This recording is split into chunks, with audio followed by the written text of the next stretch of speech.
জানাবে, আমি সেটার ভিডিও পোস্ট করে দেবো। Then back to skin care products and এরপর ছিল লরিয়ালের এই ওয়াটারি একটা ফেস ওয়াশ। এই ফেস ওয়াশটা আমি রিভিউ অনেক দেখেছি আর পার্সোনালি আমার এই ফেস ওয়াশটা ইউজ করার খুব ইচ্ছা ছিল আর সেটা আমি কিনেছি এবার। অ্যান্ড তারপরে ছিল বিয়ার অ্যান্টমের এই হেয়ার সিরামটা, যেটা স্মুথনিং এর জন্য ভীষণ এফেক্টিভ। এত কিছু প্রোডাক্ট কিনেছি বলে একটা নারিশমেন্ট ক্রিম হেয়ারের জন্য লরিয়ালের থেকে একটা গিফট পেয়েছি।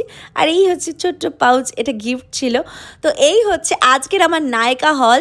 আচ্ছা, এই নায়িকা হলটা তোমাদের কেমন লাগলো সেটা কিন্তু অবশ্যই জানিও।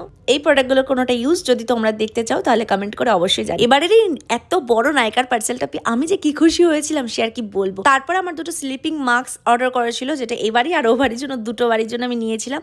অ্যান্ড তারপরে আজকে আরও একটা জিনিস তোমাদের সাথে আনবক্স করে দেখাচ্ছি, সেটা হচ্ছে আমার ডিজিটেকের এই ট্রাইপড, যেটা আমি বেসিক্যালি লাইট কেনার সময় ট্রাইপডটা কিনেছিলাম কলকাতা থেকে। এটা আমার ভ্লগিং এর জন্য নেওয়া। ভ্লগিং এর জন্য অলরেডি রিং লাইট আছে, এলসি লাইট আছে